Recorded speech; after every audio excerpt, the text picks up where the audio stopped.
Aujourd'hui, on salue avec quelque émotion cette disparition qu'il aura jusqu'au bout tout donné pour le militantisme qui a été le sien. Il a été de ce petit groupe qui, dès le départ, effectivement, a souhaité que cette association puisse voir le jour et qu'il y ait cette force au service de la montagne et des montagnards qui existe et qu'elle s'appelle l'ANEM. Merci à l'ANEM et merci à ce 33e congrès d'avoir voulu lui rendre cet hommage mérité. Merci.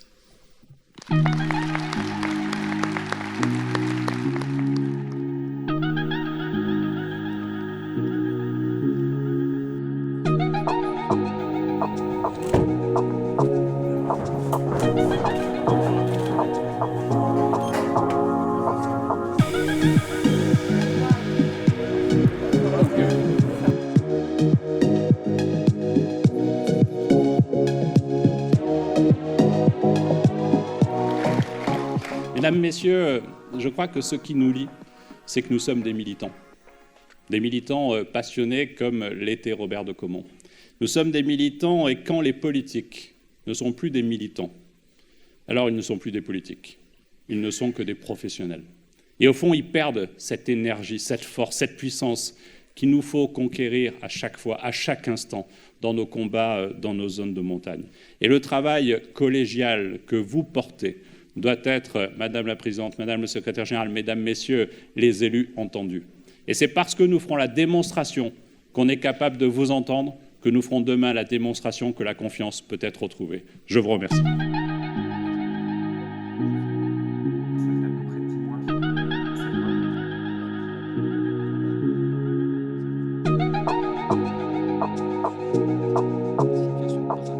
Et si nous n'avions pas l'ANEM, nous ne nous ferions plus entendre du tout.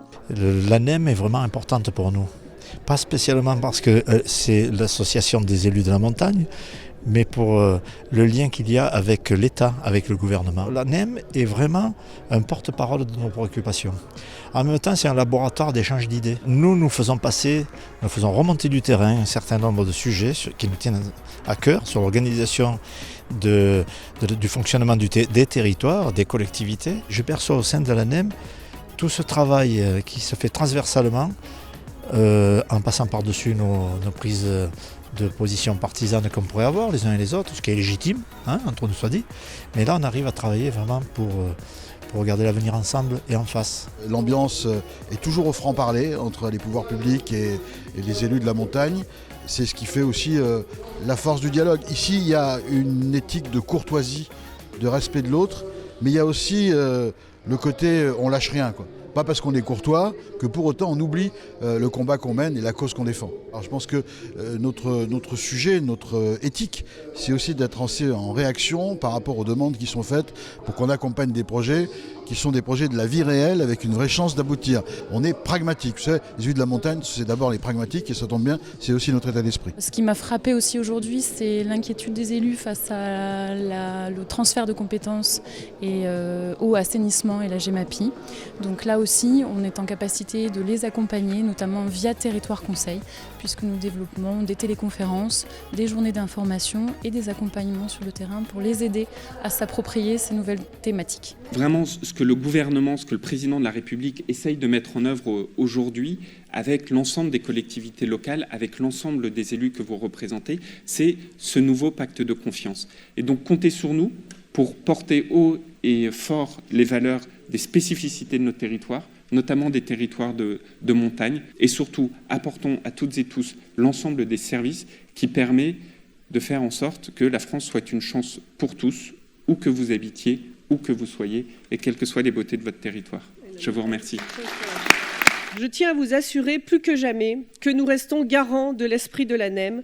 Plus que jamais, nous devons prendre le parti de la montagne. Pour conclure, vous l'aurez compris, la passion et l'engagement qui sont ceux des élus de montagne, quelle que soit leur sensibilité, quel que soit le massif dont ils sont issus, ils mènent ensemble les combats pour un horizon commun. Que demandons-nous ? Un traitement de faveur ? Un statut à part ? Non. Au contraire, ce que nous demandons, c'est tout simplement de pouvoir vivre et travailler comme tous les autres Français, Ce que nous demandons, c'est d'accéder aux services essentiels dans les mêmes conditions que chacun. C'est de pouvoir continuer à être un territoire à vivre et à faire vivre. Vive la NEM, vive la montagne! La spécificité des territoires, c'est une réalité, nous devons les prendre en compte.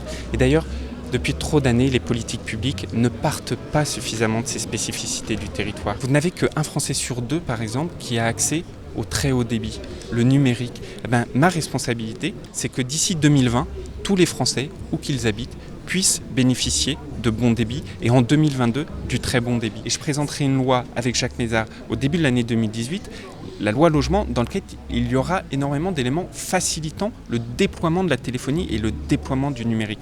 Encore une fois, on est dans une relation de travail avec la NEM, dans une relation de confiance, de co-construction, et je porterai effectivement l'ensemble de leurs demandes dans les débats, mais avec vraiment cet état d'esprit constructif qui est le nôtre. Un bilan très positif, d'abord une belle affluence, nous étions près de 500, et puis j'ai trouvé que ce congrès était riche en contenu. Moi je suis très satisfaite de ce point de vue-là, j'ai trouvé que les gens se sont écoutés, les congressistes ont pu poser des questions. Nous voulons continuer le combat pour la couverture numérique parce que ce combat-là n'est pas achevé. Nous voulons également surveiller les décrets d'application de la loi, donc la publication des décrets et surtout leur application.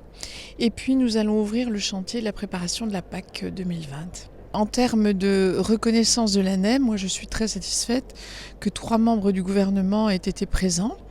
Je pense que ça n'est pas rien, ça montre que la NEM est un partenaire écouté. Nous avons eu la chance d'avoir le ministre Castaner, avec Julien Denormandie et Madame Gouraud, mais plus particulièrement le ministre Castaner, qui vit dans un territoire de montagne, qui connaît et qui a une conscience des spécificités de la montagne. Donc nous leur avons demandé en clôture, et vous l'avez noté, d'avoir l'audace d'écouter le président de la République et d'avoir l'audace d'appliquer ce droit à la différenciation. Et les chantiers de cette année sont évidemment la veille sur la bonne application de la loi montagne qui a été votée l'année dernière, parce qu'une loi, même si elle est excellente, il faut veiller à sa bonne application.